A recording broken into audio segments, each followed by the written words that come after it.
Hello everyone, and welcome to the 2020 virtual Javelina Distinguished Alumni Awards.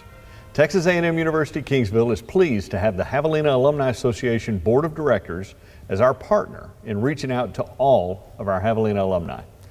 My name is Brad Walker, and I'm proud to lead the university's Office of Alumni Services and Giving. We are honored to have you join us as we recognize and honor several of our most outstanding alumni. Things have been different this fall on our campus and around the globe because of COVID-19. Under different circumstances, we would be here together in the Memorial Student Union building celebrating this year's honorees and getting ready for some Javelina football. However, in order to protect our Javelinas, we needed to make some adjustments. There was no way we were going to pass up the opportunity to recognize our class of 2020 distinguished alumni. If there's one thing I know for certain, it's that Javelinas are resilient, not unlike the Javelinas we're honoring today, and the Javelinas who have been previously selected. And without further ado, this year's first honoree is our rising star, Roberto Montoya Jr., most commonly known as Texas country music artist, Robert Ray. Robert has recently risen to stardom on the Texas country music charts with 3 #1 singles. The Alice, Texas native continued his music aspirations while also earning a bachelor's degree in industrial management and technology with a minor in business administration in 2017. He is CEO of Big Rig Country, where he serves as singer and songwriter. He's been nominated for Music Video of the Year, as well as Male Vocalist of the Year in the Texas country music scene. Beyond his professional career, Robert is also involved with Toys for Tots, the Tejano Roots Hall of Fame, Hospice Awareness, and many other organizations where he uses music as a way to promote important causes. Most recently, he put on a virtual concert to help us celebrate our spring 2020 Javelina graduates. We cannot wait to see what the future holds for this rising star. Ray, I'm class of 2017, Texas A&M University-Kingsville. I have a Bachelor of Science in Industrial Management Technology and a minor in business. And but I am a country music artist. So growing up, especially being from South Texas and being from a Hispanic family, I grew up on a lot of Tejano and Spanish music. So pretty much, any dances we'd go to growing up, majority of the time, Spanish music was playing. I didn't really know what kind of music to listen to, so I listened to a lot of my dad's playlists, which was mostly Spanish and country. Whenever I got to high school, I started playing country music a lot more. I would literally put on like George Strait or some of my idols that I really liked, and I would just practice trying to sing like them. And that's how I would practice my singing, but I would never want to sing in front of anybody just because I was just too nervous, and like I said, I didn't like being center of attention. But whenever I got my senior year in high school, I had a guitar teacher, Mr. Tony Zamora, at John Paul II High School. And when he found out that me and my other classmate could play guitar and could kind of sing, he started getting me these little acoustic gigs, charity gigs. We'd go play for nursing homes, special needs retreats, Toys for Tots. And there I would go and play like maybe 30 minutes, and I would actually sing in front of folks. And it was something that I definitely knew I had a passion for. And throughout all those years going in Kingsville, I started my band. I had an actual band, and I got it going from there. I've been very fortunate to have a pretty strong radio fan base in Texas. I've had 4 #1s in the state of Texas, and one that peaked at #2. I had my first #1 in January 2018. I was pushing a song that I had written, which was called Drunk Enough. I released that in January 2018, and it hit #1 in June of that year. That was my first #1. And then since then, I've been releasing singles in Texas. And ever since I started releasing those, I've been getting a lot of great traction on radio. And I've had 3 more #1s. And like I said, another one that picked to #2. And now, So everything that I've been doing has been mostly Texas-based. Just this last month, I just released a song nationally to radio, and it's actually a Spanglish song, I should say, Spanish-English. It's called Think About You. We actually got to have Chris Perez from Selena, from Selena. He actually got to feature on this song, so I got to meet him, and it was just really great experience, especially in this whole pandemic. We just pushed this nationally about 2-3 weeks ago, and I'm excited just because these are kind of uncharted waters for me. Like I said, I've done everything mostly in Texas, but now this is kind of nationally. So I'm a little excited, a little nervous, but I can't wait to see where this goes. We suspect many of our rising stars will go on to distinguish themselves even further, just like our 6 Distinguished Alumni Award honorees. Before we recognize them, we'd like to go back a little in time. Not only are we the oldest university in South Texas, but we have a deeply rooted tradition of graduating highly successful people who are proud to represent what it means to be a Javelina. Innovators, entrepreneurs, leaders with grit, excellence, and persistence. No matter the time period, these are some of the core attributes that our Javelina Distinguished Alumni possess. Surprisingly, it wasn't until 1968 that we began to recognize and celebrate some of these alumni. It was that year that the Alumni Association first created the Distinguished Alumni Award. The award was created to bring honor to individuals who have distinguished themselves through professional and civic accomplishments, individuals who have brought significant distinction to our university. The first award was given to a native Texan from Corpus Christi by the name of Robert Mitchell, who had become vice chairman of the Celanese Corporation. Robert earned his Bachelor of Science in Chemical Engineering at Texas College of Arts and Industries before serving 3 years in the Navy and later earning a master's from MIT. He then joined the Celanese Corporation in 1947, focused on engineering evolutions in cellulose acetate, which was then used to produce motion picture films, clothing, and later plastics in many household items. In 1957, Robert transferred to New York, where he began serving the corporation as a standout leader.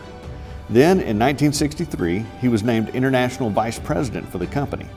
It was under his ear the company expanded operations to Germany and Japan. Their products evolved to utilization in cars, from tire cords to cushions. Robert's contributions to Celanese, innovations to engineering, and global footprint led to the naming of the Robert L. Mitchell Technical Center, where the research division of Celanese was headquartered in the 1990s. Robert isn't the only Javelina to have left a significant mark in our world. With over 50,000 alumni, we have Javelinas doing amazing work across the globe. Only 94 of these alumni have received the Distinguished Alumni Award, and 17 have received the Rising Star Award.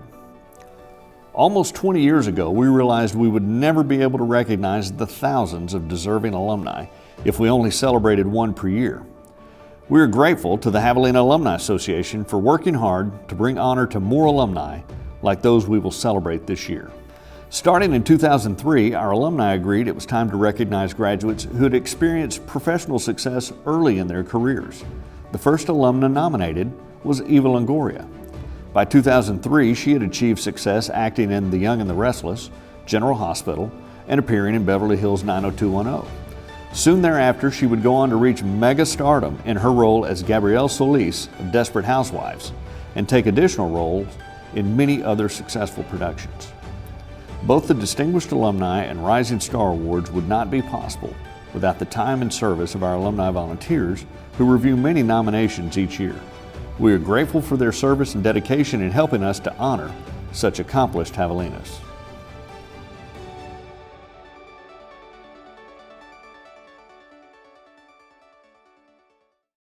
The first to receive this year's Distinguished Alumni Award is famed artist and illustrator Carmen Lomas Garza. Carmen is a 1972 graduate who is well known for her paintings, ofrendas, papel picado, and children's books. Lomas Garza's works are part of the permanent collections at the Smithsonian American Art Museum, the National Museum of Mexican Art, the San Jose Museum of Art, the Pennsylvania Academy of Fine Arts, and many others. Originally from Kingsville, her Mexican-American heritage and family influences led to her pursuit of art while attending Texas Arts and Industry University, where her interest in art education also flourished. It was during this time and through her own teaching experiences that led her desire to create works of art that would be understood by all ages. The impact of her children's bilingual books became so substantial that a school in East Los Angeles named their school the Carmen Lomas Garza Primary Center in her honor. Really honored to get this alumni award recognition.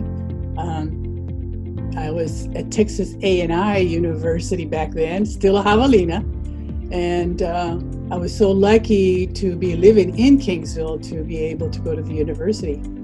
I was about 13 when I told my parents that I wanted to become a professional artist, because they had been emphasizing to us kids, my brothers and sisters, that we needed to decide what it was that we were gonna be doing as adults for our lives, our careers.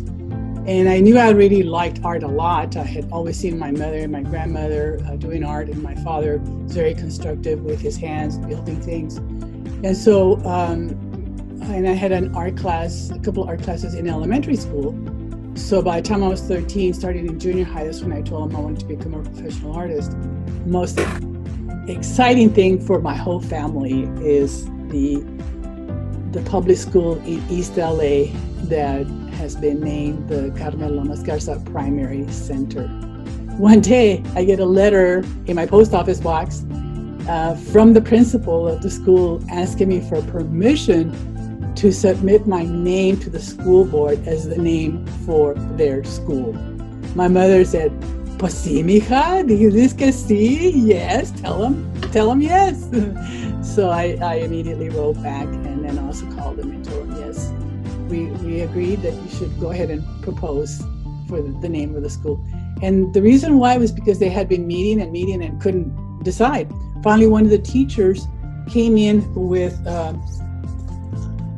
family pictures into the meeting. She was on the naming committee of this for the school. She brought in the book that she had it up high over her, and she said, "We should name this school for this artist." It was unanimous because all the teachers were familiar with my book. The parents were familiar with my book. Some of the business people were, but not all of them, and so they all agreed. I have tons of advice for the high school, junior high and high school, elementary school kids, especially high school, is to practice drawing every single day. Practice drawing your hands, your feet, other family members, the cat, the bed, the furniture, the kitchen, everything, the plants, everything that's around you. Practice drawing to try to make it as realistic as possible. Because what you are doing is you are building up a whole archive, a whole base of information about what things look like. Business alumnus David Allex, also known as Mr. Harlingen, served as president and CEO of the Harlingen Chamber of Commerce for 34 years after his service to our country in the United States Army. After the closing of the Harlingen Air Force Base, Allex was instrumental in helping to fill the void by bringing then upstart carrier Southwest Airlines to Harlingen. He was also greatly responsible for the establishment of Texas State Technical Institute, now known as Texas State Technical College, Harlingen, as part of the space that the Air Force Base occupied. Throughout his career, David was appointed by several governors to serve on various task forces and advisory committees that ranged from regional to statewide impact, including travel, commercial development, workforce quality, and international trade. Allex was the recipient of the Marvin Hurley Award, Road Handler Award, Outstanding Young Man Award, and Distinguished Service Award from Harlingen JCs, just to name a few. David is being inducted posthumously as a distinguished alumnus. We are saddened by our loss, but are grateful to his family and friends who have joined us in celebration of his accomplishments. I met David Allex in 1976 when I returned from my Army career. And he was one of the first people I met. A pretty dynamic fellow. He was the executive for our Chamber of Commerce in Harlingen, and he was the kind of guy that, being as dynamic as he was, he never ever sought the limelight. Well, he began at the Chamber in 1962.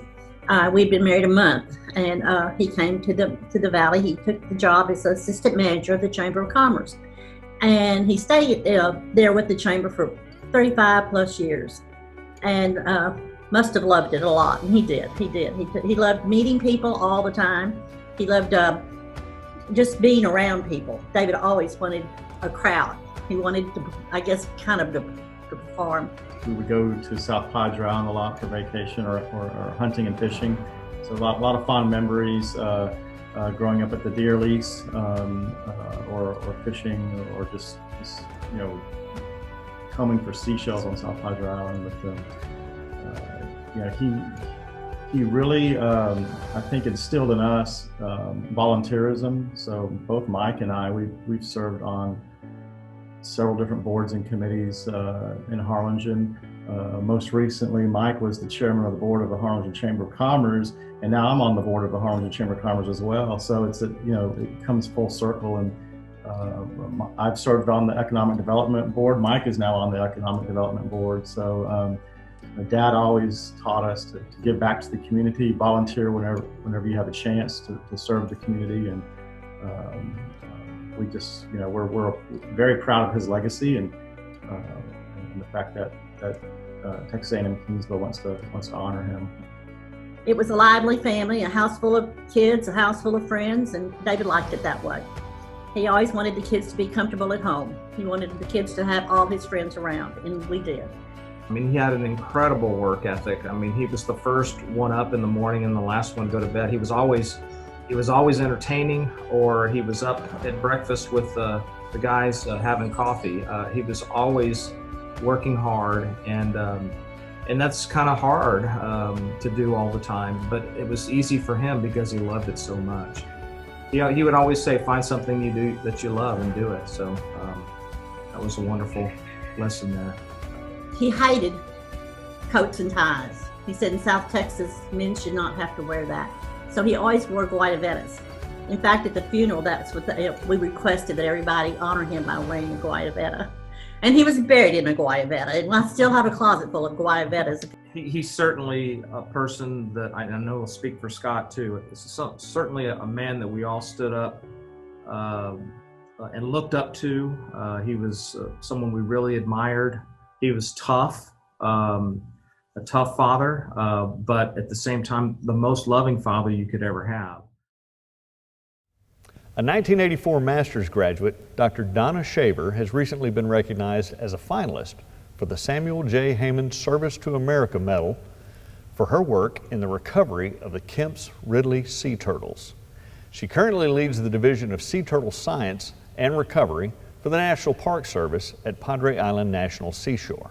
Donna's work as a biologist and wildlife conservationist has been recognized by the New York Times, Washington Post, Texas Reporter, Texas Monthly, and many others.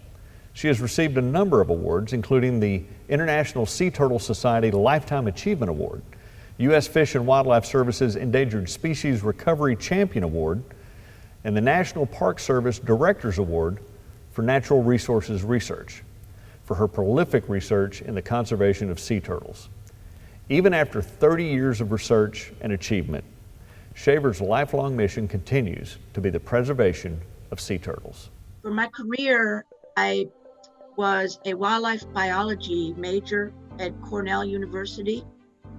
I wanted to do something with my career that wasn't just hunting and fishing related, which was the emphasis of the program back then.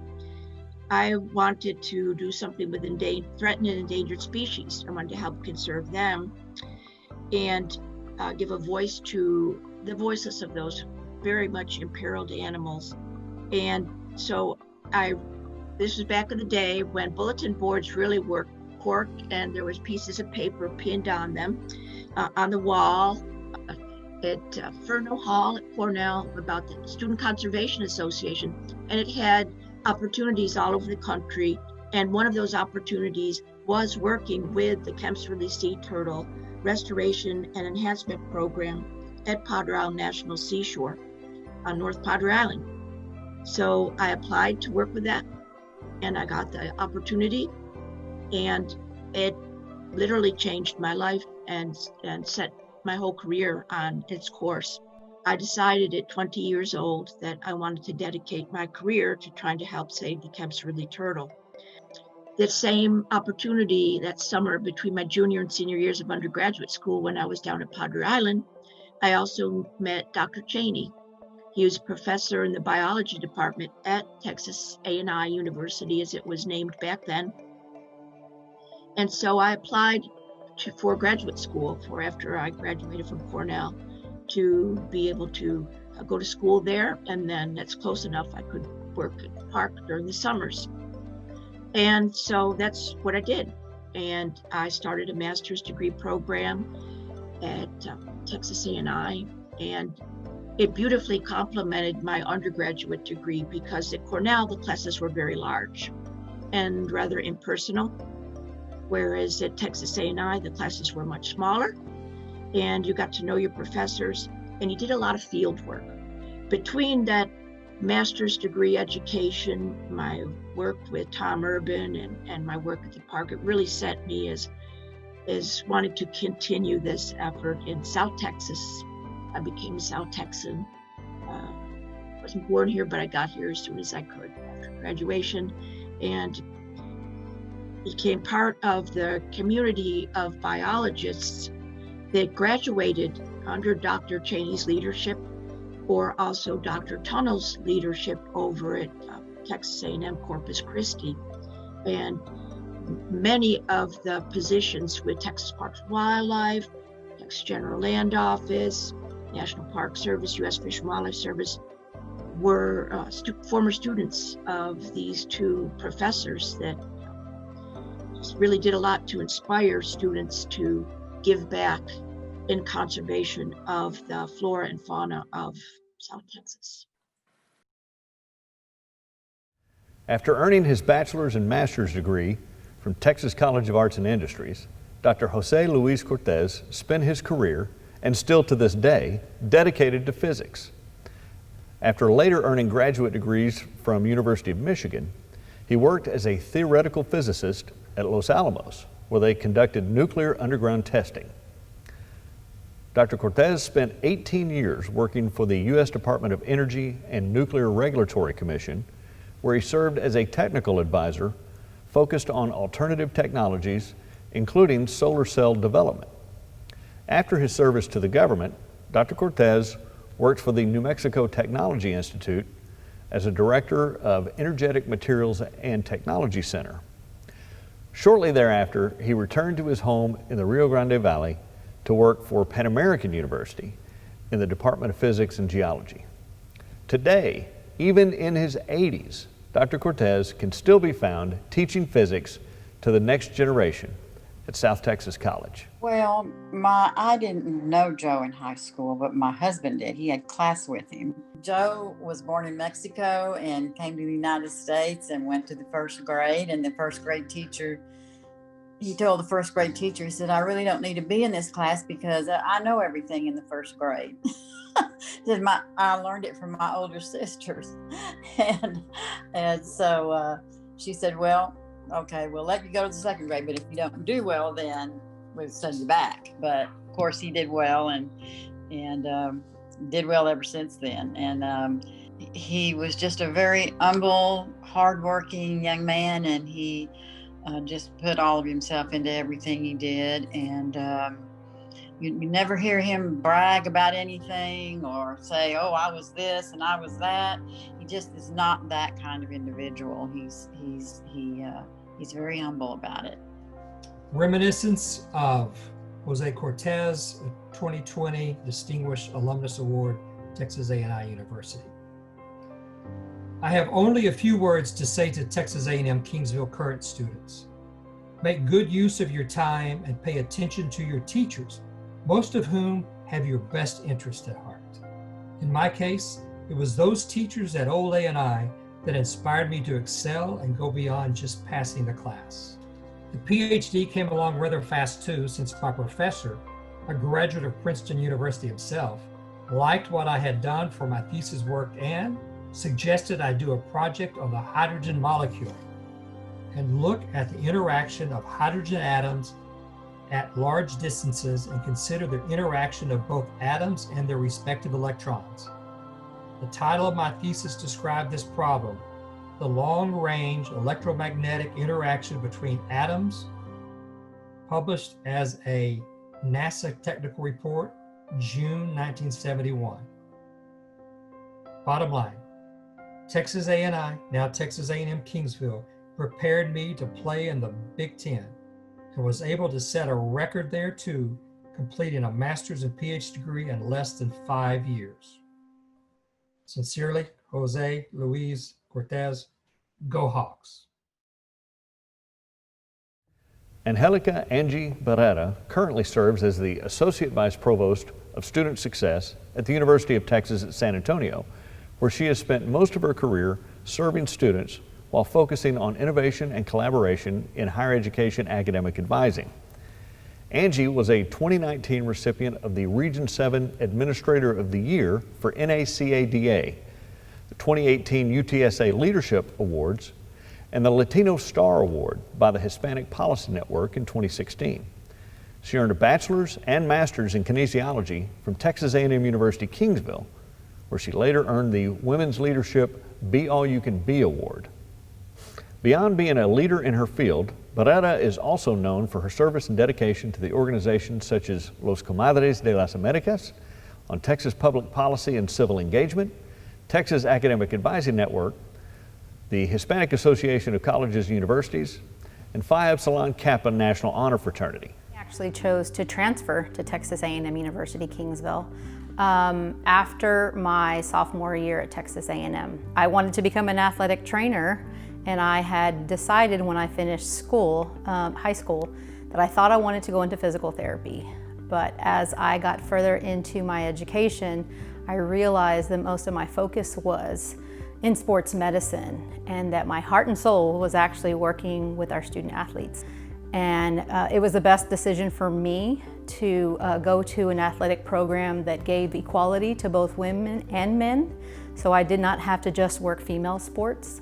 So I chose to go to Texas A&M University-Kingsville into the athletic training program in the Department of Health and Kinesiology. So my current title at the University of Texas at San Antonio is the Associate Vice Provost for Student Success. One of my ultimate goals at any place that I have worked at was to achieve family and connection.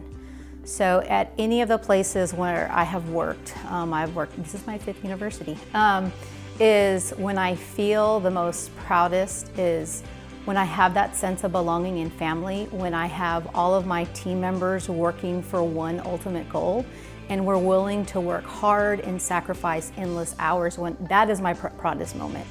When I feel that rhythm, that's a sense of pride that can't be replaced. It doesn't have to be a plaque on the wall, but when you know that you have a team who's behind you.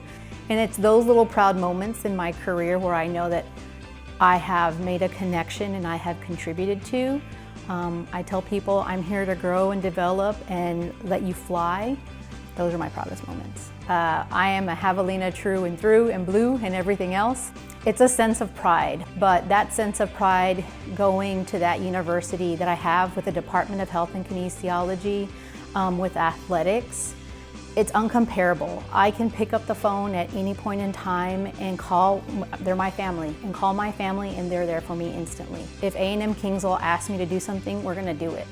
And we've helped in many ways. My husband helps the athletic program organize the golf tournament.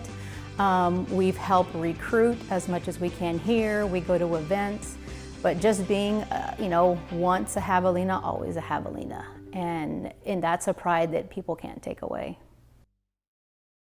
Roberto Montoya is an entrepreneur and defense technology leader. He is currently president of Defense Support Solutions, owner-manager of Interoperable Communications, and is also the CEO of VRC Corporation. His business ventures often focus on serving government systems as it pertains to testing prior to field deployment of technology security. This all came after Montoya served 22 years in the United States Army, where he grew his skills in international relations, security, and data. Prior to his service, Montoya earned a bachelor's in business administration from Texas A&M University in 1970. He also earned a master's from Army Command and General Staff College, a master's in political science, international relations from the University of Kansas, and a master's degree in information systems from the University of Southern California. Montoya's roots began in Corpus Christi and now range across the globe through his travels and work in Germany, Latin America, and Spain, to name a few. His significant work in defense is highlighted by negotiations and management of international contracts with government leaders that are U.S. allies. He also does significant work with the Department of Defense. Beyond his service to the country and our world, Bob, as he is commonly known, is an active mentor and servant leader to a number of organizations. Most notably, he volunteers his time to the Texas A&M University-Kingsville Foundation as a trustee and continues to serve our students through his involvement with the College of Business Administration Advisory Board and the ROTC program. My father had businesses in Corpus Christi, Texas, so I worked at his auto parts stores, and I had a brother that also attended A&I. He convinced me that we would go into business and start auto parts stores from Houston all the way down to the valley to Brownsville and then across the valley to Laredo. You could see very quickly that trying to control something and that wide a span took a little bit more than just maybe finance, so management kind of became the thing to do. ROTC was a biggie, and I became a part of King's Rifles. King's Rifles was part of the Javelina battalion, becoming a guard detail, the honor guard for one person's funeral one time. And somehow, the word got out, and all of a sudden the assignments came down for more funerals and more funerals. So we ended up around the Kingsville area being the honor guard for that. And that became a highlight, to be able to give families some whatever could happen good out of that, to see that they were supported by the university at the time. I was an armor officer, and my first assignment was in Germany. It was a good assignment. First, being a tank platoon leader was fantastic. Because of that encounter with a division commander, I was pulled from that to join a new tank battalion that they were forming in Germany. The troops were brand new. I mean, they'd been in the Army weeks and didn't have all our NCOs and definitely not all our officers. So that became very challenging for me, and I kind of liked that. The S3 operations officer was reassigned, and I became that position as a first lieutenant, which I definitely didn't have the experience, but you read the books and you do what you need to do. And we fired Top Gun in Europe that year. I mean, that's pretty good when you're a brand new battalion. So that was definitely a highlight of my career then. And it was good to see that. And it was a very proud moment for me, because they're the individuals that actually gave me a saber. I mean, this is from the soldiers, so that's pretty darn good. So that made a highlight of that assignment. VRC Corporation started out in 1977 as a human factors ergonomics company. I got chosen to be the chief operations officer, and then did okay on that, obviously, I think, and became the president, and then became the CEO. You don't do this alone. And you hope to become a part of it so that others don't do it alone. And they also get that welcome, warm welcome. Please come, please be here, please study, please become something. Please go do something great and then come back and help those that need your assistance, because it's not easy. What a tremendous group of distinguished alumni. We are thankful to the Javelina Alumni Association Board of Directors for their time and service in assisting us to recognize these Javelinas. And before we go, we wanted to share with you a message from the President of the Alumni Association. It is an honor to serve as the president of the Javelina Alumni Association. The recognition given today is just one of the ways our Alumni Association demonstrates support for the university, our traditions, and everyone who represents Javelina Nation. The Javelina Alumni Association helps alumni and friends stay connected to the university. We encourage alumni to be involved, helping fellow Javelinas by volunteering your time and talent, and to show your support to the areas of our campus you are passionate about. No matter the name, by attending the university, you are automatically part of the association.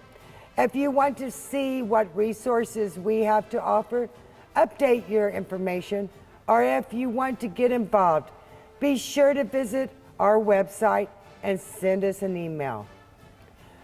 We want to hear from you. We are glad you could join us in celebrating this outstanding alumni. Until next time, stay safe and go Javelina! Thank you for tuning in to the 2020 Virtual Distinguished Alumni Awards, brought to you by the Javelina Alumni Association. Our Alumni Association works hand in hand with the university to engage alumni in the life of Javelina Nation. The purpose of the Alumni Association is to engage alumni in the life of the university, to foster a sense of community for all Javelina alumni, and to provide for the exchange of information, ideas, and opinions between the alumni and the university community. Whether you attended or graduated from this university, you are automatically a member of the Javelina Alumni Association. Together, we are Javelinas, always.